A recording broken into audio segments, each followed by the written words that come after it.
Hello everyone, welcome to my channel. और आज हम जिस पोएम के बारे में डिस्कस करेंगे वो है टेलीविज़न, और इसे रोअल्ड दहल ने लिखा है। ऐसे तो ये बहुत ही लंबा पोएम है, 94 लाइंस का पोएम है। आप सभी बच्चों से रिक्वेस्ट है कि आप सभी लाइन बाय लाइन इसे बहुत ही केयरफुली सुने, ताकि आप इस पोएम को बहुत ही ईजिली समझ पाएँ। ऐसे ये पोएम बहुत ही ईजी लैंग्वेज में लिखा हुआ है और इसे समझना उतना कठिन भी नहीं है, but I will try my best to make you all understand this poem very simply and very nicely. So please stay continued with this video. So let's start.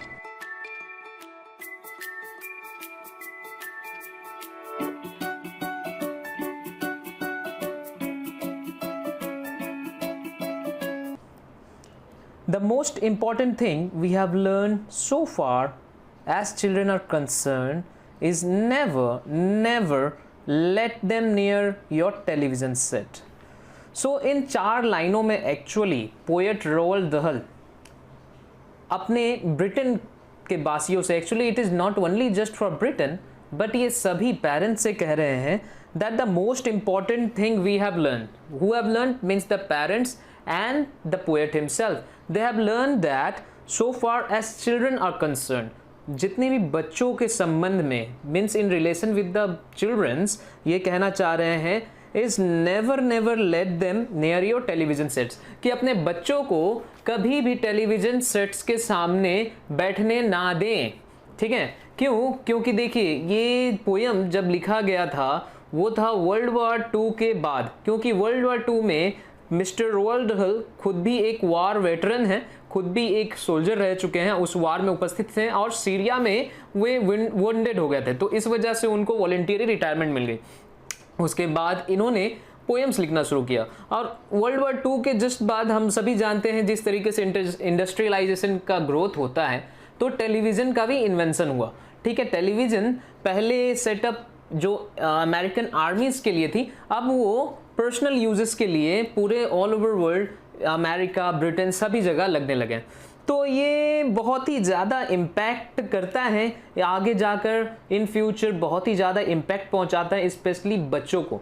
अब ये सब हम जान सकते हैं आज भी, आज टेलीविज़न्स की जगह हम मोबाइल्स को अपने लिए देख सकते हैं। ये जो मोबाइल फ़ोन है, आज बच्चे इससे बहुत ही ज़्यादा इम्पैक्ट हो रहे हैं। बच्चों का पढ़ाई, बच्चों का कंसंट्रेशन, बच्चों का फोकस, उनका फ्यूचर, सभी कुछ इस मोबाइल के वजह से बर्बाद होते जा रहा है। सेम थिंग हुआ था जब टेलीविज़न इन्वेंट हुआ और टेलीविज़न्स घरों में लगे, तो क्या हो गया, बच्चों की जो आदतें थी, पहले बच्चे पढ़ा करते थे, लेकिन अब टेलीविज़न्स लगने के बाद बच्चे पढ़ने के बजाय अब टेलीविज़न्स में ही बिजी रहा करते थे। तो इस वजह से बच्चों का दिमाग और शारीरिक रूप, फिजिकल ग्रोथ भी बहुत ज़्यादा इम्पैक्ट हुआ। तो इसके वजह से मिस्टर रोअल्ड दहल ने इस पोएम को लिखा।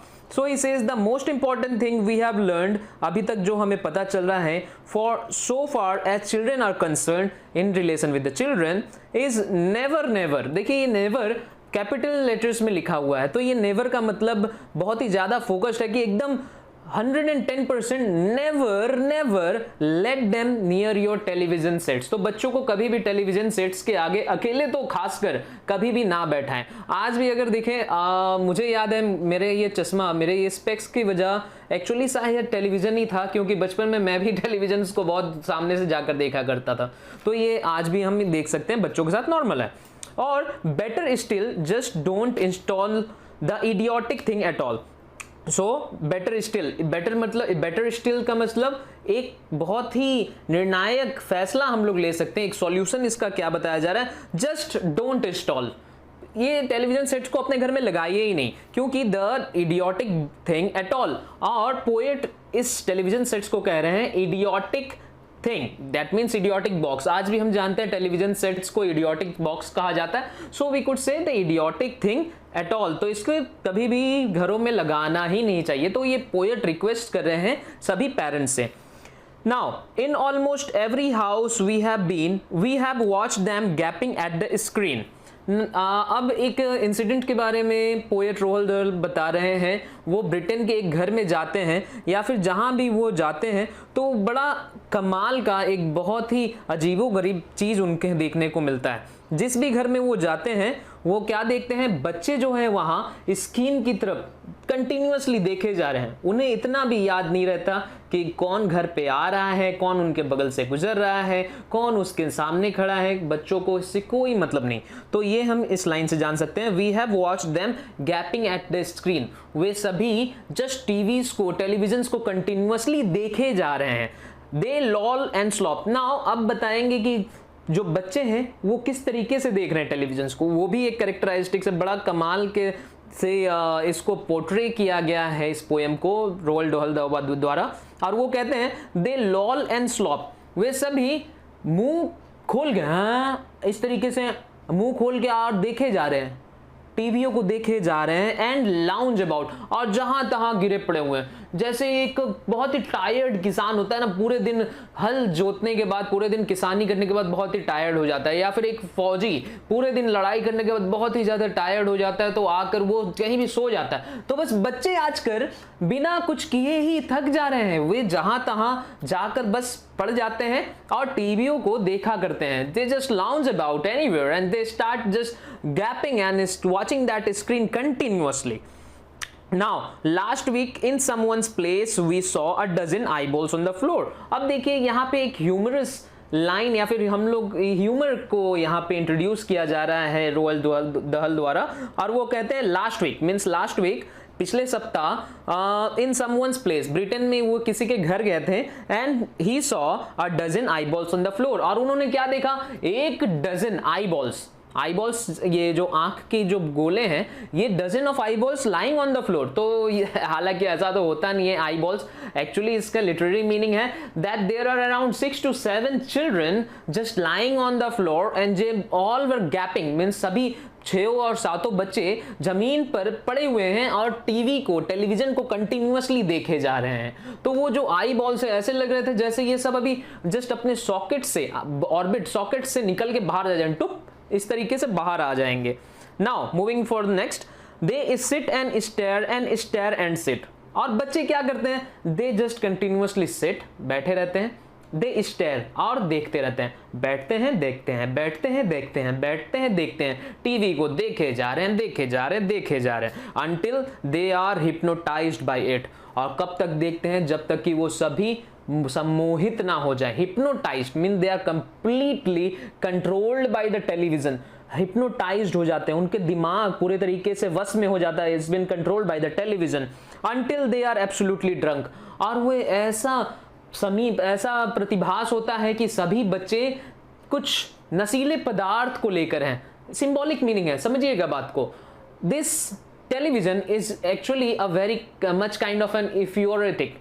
अब देखिए यूफोरिया क्या होता है, यूफोरिएटिक का मतलब होता है बहुत ही ज्यादा नशीला, ये बहुत ही ज्यादा एडिक्टिव होता है। जैसे आज मोबाइल फोन्स, बच्चे, आज तो देखा जाता है कि बच्चे, छोटे बच्चों को माता पिता छोटे छोटे बच्चों को मोबाइल थमा देते हैं कि बेटा ले बेटा मोबाइल से तू गेम खेल। अरे भाई ऐसा थोड़ी होता है, खिलौना दीजिए उन्हें, कुछ किताबें दीजिए पढ़ने के लिए, उनको खेलने के लिए कहिए, आप मोबाइल थमा दे रहे हैं। तो ये मोबाइल जो है बहुत ही ज्यादा एडिक्टिव है। तो बचपन से हमने बच्चों के हाथ में मोबाइल थमा दिया और फिर बाद में हम कोशिश करते हैं कि बेटा इतना मोबाइल क्यों खेल रहे हो। तो भाई उसी तरीके से बच्चों को उस समय पे अराउंड 1960s 50s 70s के लगभग में बच्चों को टेलीविजन के सामने बैठा दिया जाता था। तो वो लोग सभी एडिक्टेड हो जाते थे और इतने ज्यादा एडिक्टेड हो जाते थे, वो लोगों को लगता था कि यही नशा है, यही सब कुछ है, यही दुनिया है। ठीक है, with all that shocking ghastly junk, और with what thing they are all hypnotised, किस तरीके से वो सभी नशे में आ जाते थे। विथ ऑल घास्टली जंक्स, देखिए यहाँ पे लिखा हुआ है with all that shocking ghastly junks. Shocking ghastly junks means all the useless stuffs, जिसका कोई भी अर्थ ना हो। टेलीविजन्स में आज भी अगर हम रिपोर्ट देखें, अगर हम जितने भी डाटाज देखें, टेलीविजन्स पे आज भी बहुत सारे अराउंड 80% मटेरियल्स या फिर शोज ऐसे हैं जिनका कोई वजूद या फिर कोई काम उपयोग होना ही नहीं चाहिए, फिर भी लोग और बच्चे उन्हीं चीजों को देखा करते हैं।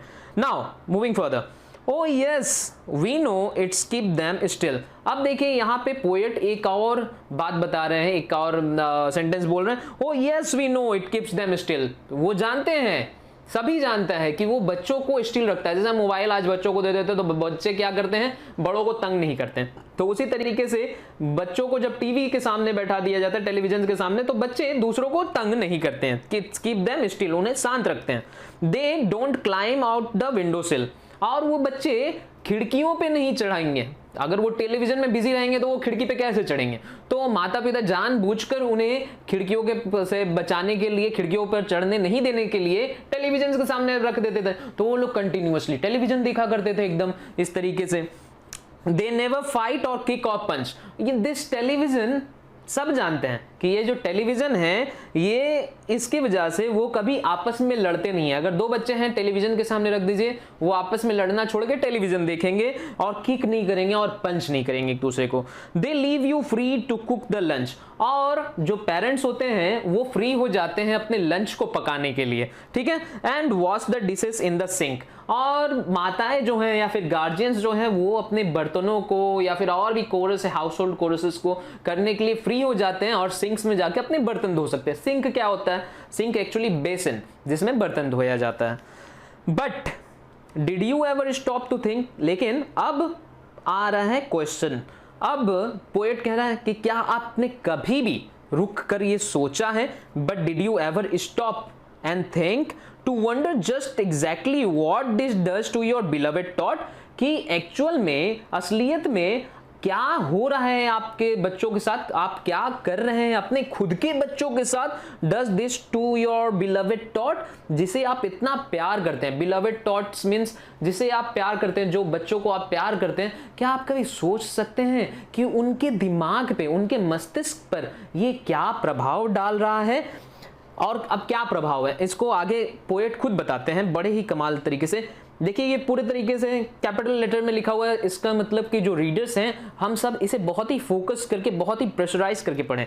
It rots the senses in the head, it rots the senses, जो सेंस है, हमारा जो मस्तिष्क है, हमारा जो ब्रेन है, उसे ये सड़ा देता है। रॉट मतलब सड़ा देना। It rots the senses in the head, जो हमारे दिमाग में जो मस्तिष्क है, सोचने का जो क्षमता, थिंकिंग पावर जो है, उसे सड़ा देता है, खराब कर देता है। It kills the imagination that, और ये जो हमारे इमेजिन करने का, हमारे दूरदर्शी, हमारे क्रिएटिव स्किल्स, ये सभी चीजों को मार देता है। It clogs and clutters of the mind, और ये जो हमारा मस्तिष्क है, हमारे सोचने का जो शक्ति है, इट क्लॉग्स, उसे जाम कर देता है, and clutters of the mind, और हमारे माइंड को पूरे तरीके से तबाह कर देता है। It makes a child so dull and blind he can no longer understand a fantasy and a fairy land, और इस वजह से जब सोचने समझने की शक्ति बच्चों में से चली जाती है, तो बच्चे क्या हो जाते हैं, बहुत ही ज्यादा डल हो जाते हैं। DULL, डल का मतलब होता है बहुत ही ज्यादा उदास, बहुत ही ज्यादा गुमसुम रहने लगते हैं। एंड ब्लाइंड इवन, अब बच्चे तो जाहिर सी बात है चश्मे लग जाते हैं, और कई बच्चों तो पूरे सिर्फ उन्हें टीवी ही देखना है, टेलीविजन ही देखना है, वो ब्लाइंड हो जाते हैं। He can no longer understand, और वे बच्चे और फिर आगे सोचने लायक होते ही नहीं है, वो कुछ सोच ही नहीं सकते। उन्हें सिर्फ एक ही चीज सूझता है, टेलीविजन टेलीविजन टेलीविजन। और वो लॉजिक, जो लॉजिकल एप्टीट्यूड होता है एक बच्चों के अंदर, एक इंसान के अंदर, अपना खुद का लॉजिक लगाना, वो लॉजिक नहीं लगा पाते कि ये बकायदा एक फैंटेसी है, क्या ये मिथ्य है, या फिर ये रियलिटी है, या फिर ये फेरी लैंड है। उन्हें लगता है कि जो टीवी पे दिखा रहा है, जो स्क्रीन पे दिखा रहा है, जो टेलीविजन पे दिखा रहा है, यही परम सत्य है, हालांकि ऐसा नहीं होता। So his brain becomes as soft as cheese. Now poet क्या बोल रहे हैं, जो ब्रेन है, बच्चों का जो ब्रेन है, दिमाग है, वो बहुत ही ज्यादा सॉफ्ट हो जाता है। अब देखिए चीज तो बन नहीं सकता, सॉफ्ट एज चीज, अब चीज तो नहीं बन सकता हमारा दिमाग। एक्चुअल में पोएट का कहना यह है कि बच्चों का जो दिमाग है वो लॉजिकली काम करना बंद कर देता है, और रीजनेबल थिंकिंग उनकी पूरे तरीके से समाप्त हो जाती है। तो बच्चे सही चीज नहीं सोच पाते, सही निर्णय या डिसीजन नहीं ले पाते। His power of thinking rust and freeze, और जो सोचने की जो क्षमता है, पावर ऑफ थिंकिंग मतलब सोचने का जो पावर है, शक्ति है, उसमें जंग लग जाता है और वो जम जाता है, यानी कि किसी काम का नहीं रहता, it is completely of no use, he can not think, बच्चे और आगे सोच नहीं सकते, ही ओनली सीज, यानी कि जिस तरीके से एक पेशेंट कोमा में रहता है वो देख सकता है लेकिन वो रिटेलिएट या रिस्पॉन्ड नहीं कर सकता, उसी तरीके से बच्चे सिर्फ देखते हैं लेकिन उनके शरीर या फिर उनका दिमाग उन्हें रिस्पॉन्ड करने नहीं देता क्योंकि लॉजिकल पावर पूरे तरीके से खत्म हो चुका है। नाउ अब उसके बाद पेरेंट्स पोएट से कहते हैं, एक्चुअली पोएट ही लिखते हैं पेरेंट्स के अकॉर्डिंग में, all right you will cry, all right you will say, but if we take the set away, what shall we do to entertain our darling children? Please explain. So parents poet से कह रहे हैं ठीक है तुम बोल रहे हो जैसा, all right जैसा तुम कहो, but if we take the set away, अगर हम टेलीविजन सेट्स को ले जाएं या फिर अनइंस्टॉल कर दें, what shall we do to entertain? लेकिन उसके बाद हम क्या कर सकते हैं अपने बच्चों को एंटरटेन करने के लिए, उन्हें मनोरंजित करने के लिए, आवर डार्लिंग चिल्ड्रन जो कि हमें बहुत ही ज्यादा प्रिय हैं, तो हम ऐसा क्या करेंगे कि वो सभी खुश रहें? तो आप बताएं, ये कौन पूछ रहा है? पोएट से पेरेंट्स पूछ रहे हैं। So please explain. So, well, answer this by asking you what use the darling ones to do. How used they keep themselves contented before this monster was invented. Now देखिए अब यहाँ पे 4 lines में question के ऊपर एक और question किया जा रहा है पोएट द्वारा। पोएट पेरेंट्स से पूछ रहे हैं, well answer this by asking you, आपने पूछा आंसर दिस, अब आप खुद आंसर करें इसको। What used the darling once to do, कि बच्चे पहले क्या करते थे, पहले कब, how used they keep themselves contented before this monster was invented. वो जब ये मॉन्स्टर यानी कि टेलीविजन जब इन्वेंट या इजाद नहीं हुआ था उससे पहले क्या बच्चे खुश नहीं रहा करते थे? अगर आज से हम लोग अगर चले जाए अराउंड 30 to 40 years बैक, जब हमारे मम्मी पापा छोटे हुआ करते थे तो उस टाइम पे तो कोई टेलीविजन नहीं था, तब भी तो बच्चे खुश रहा करते थे। तो कैसे? तो पोएट खुद ही पूछ रहे हैं अब पेरेंट्स से कि आप ही बताएं कि कैसे उस समय पे उस जमाने में बच्चे खुश रहा करते थे, या फिर बच्चे खुश रहते भी थे या नहीं। सो हैव यू फॉरगॉटन, फिर पूछ रहे हैं, फिर पेरेंट्स से पूछा जा रहा है एक क्वेश्चन, क्या आप सभी भूल चुके हैं? डोंट यू नो, क्या आप लोगों को यह पता नहीं? वेल से it very loud and slow, चलिए बहुत ही जोरों से और स्लोली बोलिए ताकि सभी को समझ में आए। फिर देखिए अब प्रेशर दिया जा रहा है, दे मतलब बच्चे यूज्ड टू रीड, बच्चे क्या करते थे? वे पढ़ा करते थे। दे रीड एंड रीड, वे पढ़ा करते थे और भी पढ़ा करते थे। एंड रीड और भी पढ़ा करते थे और भी पढ़ा करते थे। And then proceed to read, और उसके बाद फिर और पढ़ा करते थे। तो ये तो गेम्स वगैरह थे ही नहीं, टेलीविजन थे ही नहीं, तो वे लोग सिर्फ पढ़ने में ही ध्यान देते थे। सम मोर लाइक, अब देखिए एग्जाम्पल्स दिया जा रहा है कि किस तरीके की किताबों को पढ़ा करते थे बच्चे। Like great Scott gadzooks, 1/2 their lives was reading books, बच्चों का आधा जीवन एक्चुअली में बुक्स में ही चला जाता था क्योंकि और कुछ रहता नहीं था एंटरटेनमेंट के लिए, तो बच्चे पढ़ा करते थे। और ये पढ़ने से उनकी लॉजिकल एप्टीट्यूड और उनकी सोचने की शक्ति बढ़ती थी, ना कि घटती थी। ठीक है। The nursery shelves held books galore, और जितने भी घरों में थे, घरों में सेल्स बना करते थे जिसपे किताबें हुए करती थी, और वो किताबों से घर का सौंदर्य बढ़ता था, साथ साथ बच्चों का दिमाग भी बढ़ता था। Books cluttered up the nursery floor, और सभी जगह हमें पहले बुक्स पाए जाते थे, जैसे कि कॉमिक बुक्स हो गए, मैगजीन्स हो गए, नॉवेल्स हो गए, बहुत सारे अलग अलग इंसाइक्लोपीडियाज हो गए, तो बहुत सारे अलग अलग किताबें हुआ करते थे। लेकिन आज ऐसा कुछ भी नहीं है। आज तो हालांकि सब कुछ तो मोबाइल में आ गया है, अगर देखा जाए तो किंडल है, तो कंप्यूटर्स पे सभी कुछ अवेलेबल है, बट पहले बुक्स ही सब कुछ हुआ करते थे। तो बुक्स बहुत इंपॉर्टेंट है। यहाँ तक कि अब तो न्यूज़पेपर भी नहीं आते, न्यूज़पेपर्स भी सारे डिजिटल हो गए हैं, सभी न्यूज़पेपर्स मोबाइल पे ही मिल जाते हैं, बट पहले ऐसा नहीं था। Books cluttered up the nursery floor, सभी जगह बुक्स बुक्स बुक्स रहते थे। एंड इन द बेडरूम, यहाँ तक कि बेडरूम में भी रहते थे। बाय द बेड, बेड्स के बगल में भी रहा करते थे books. More books were waiting to be read, और इतने सारे किताबें रहा करते थे कि उन्हें पढ़ने के लिए समय नहीं होता था इंसानों के पास, कि भाई एक किताब खत्म होगा तभी तो जाएंगे दूसरे की तरफ, तो इतने सारे किताबें पढ़े रहते थे। सच वंडरस, कितना खूबसूरत था। फाइन एंड फैंटास्टिक टेल्स, कितना खूबसूरत, फाइन मतलब बहुत ही कमाल का, एंड फैंटास्टिक टेल्स कहानियां, टेल्स मीन्स कहानियां, ऑफ ड्रैगन्स, किनके कहानियां, ड्रैगन्स, जिप्सीज, जिप्सीज मतलब कबीलाई लोग जो घुमक्कड़ होते हैं काबुली वाले, क्वींस रानियां, एंड वेल्स और वेल्स की कहानियां, and treasure isles, treasure isles means place where treasure is been kept, and distant shores, दूर दूर दूर देशों की कहानियां, where smugglers rowed with muffled oars, और जहां पर स्मगलर्स अपने बहुत ही ज्यादा चुपके से जाते थे, स्मगलर्स अपने चोरी के सामान को लेकर जाते थे। पायरेट्स के बारे में, पायरेट्स वेयरिंग पर्पल पैंट्स पहन के पायरेट्स के बारे में, सेलिंग शिप्स जहाजों के बारे में, एलिफेंट्स के बारे में, एंड कैनिबल्स क्राउचिंग, कैनिबल्स का मतलब आदमखोर, जो आदमखोर लोग होते थे वो लोग चुपचाप आते थे, राउंड द पॉट, और उनके बारे में कहानियां, steering away at something hot, और कुछ विजार्ड्स के बारे में, कुछ घोटते हुए, स्टीयरिंग मींस घोटना, समथिंग हॉट, बड़े बड़े कढ़ाई हुआ करते थे, उसके ऊपर वो लोग उसमें कुछ पकाते थे गरम गरम, इट स्मेल्स सो गुड, और उसका सुगंध क्या लाजवाब, क्या खूबसूरत होता था। Oh what can it be, क्या होगा शायद, ये तो जब बुक्स पढ़ेंगे तभी हम जान पाएंगे।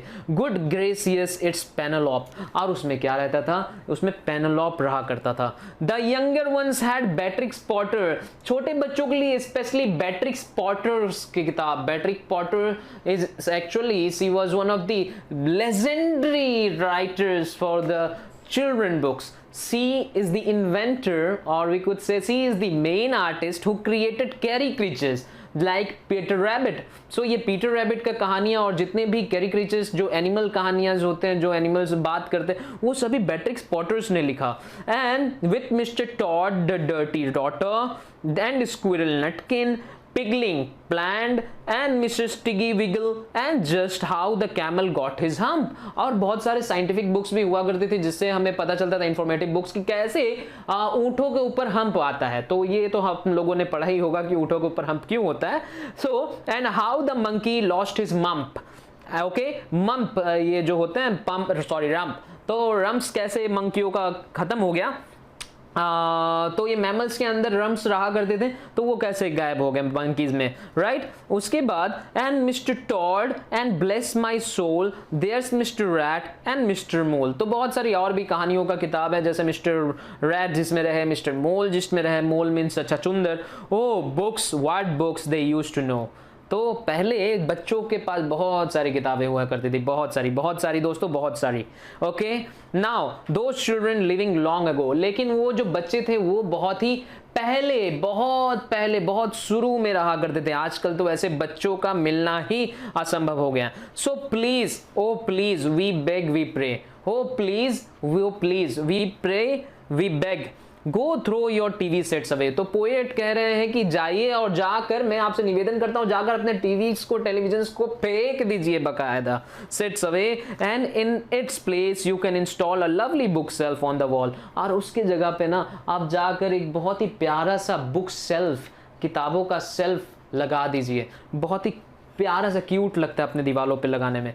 Then fill the shelf with lots of books, और सिर्फ दीवार पे सेल्फ बना कर ना छोड़ें, उस पे सेल्फ पे बुक्स को रखें, बुक्स को सजाएं, lots of books, ignoring all the dirty looks, और इग्नोर कीजिए कि वो बुक्स खराब लगेंगे ना, बुक्स कभी खराब नहीं होते, ये जो बुक्स होती हैं ये विद्या की चीज़ है और ये विद्या कभी खराब नहीं होती। सो ये नॉलेज बढ़ाने वाली, नॉलेज वर्धक चीज़ है, उसे आप सजाएं अपने घरों पे। द स्क्रीम्स, अब देखिए उसके बाद क्या है, the screams and येल्स, the bytes and kicks, अब बच्चे तो गुस्सा होंगे, all the बच्चे they will start fighting, they all will starting to rebel, वो लोग सभी विद्रोह कर देंगे कि नहीं नहीं हमें तो चाहिए टेलीविजन, बट आपको सहन करना होगा, चिल्लाने दीजिए, उन्हें काटने दीजिए, दांत काटने दीजिए, उन्हें किक करने दीजिए, and children hitting you with sticks, यहां तक कि आपको जब वो डंडे से भी मारे या फिर बेत से भी मारे तब भी इग्नोर कीजिए, अपने बच्चों को सहन कीजिए। फियर नॉट, डरिए मत, because we promise you, poet कह रहे हैं बिकॉज वी प्रॉमिस यू, हम आपसे वादा करते हैं,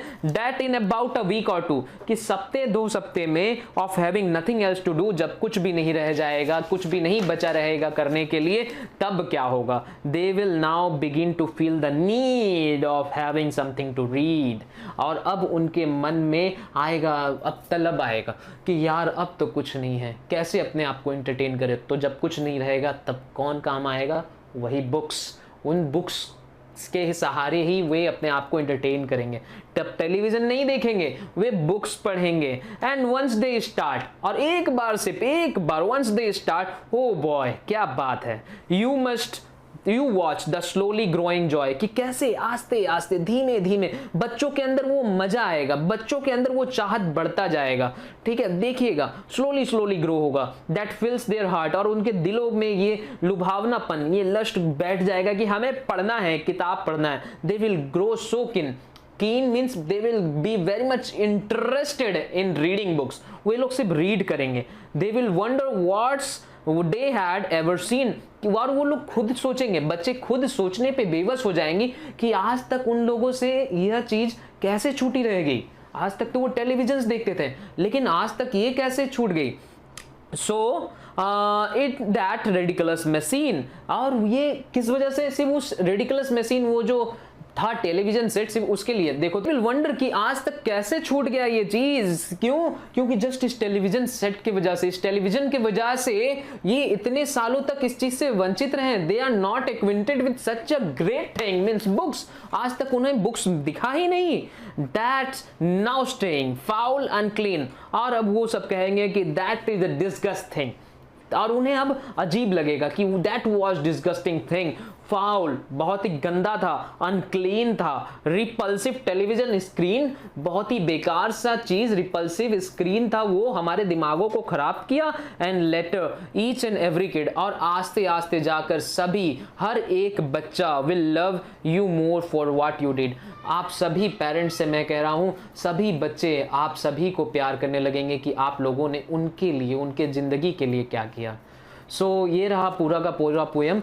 उम्मीद करता हूँ, आशा करता हूँ आप सभी को अच्छा लगा होगा, और इस पूरे वीडियो को बहुत ही ध्यान से सुनिएगा ताकि आप सभी इस वीडियो का मतलब समझ पाए, इस पोएम का मतलब समझ पाए। और कमेंट सेक्शन पे प्लीज़ कमेंट डाउन करें, अगर जो भी तकलीफ है या फिर कोई भी प्रॉब्लम हो आईसीएसई से रिलेटेड या फिर इस चैप्टर से related, please comment down below. I will make a sure short video on that particular topic. So please hit the like button and subscribe my channel if you haven't subscribed yet, and please share this video. Bye bye.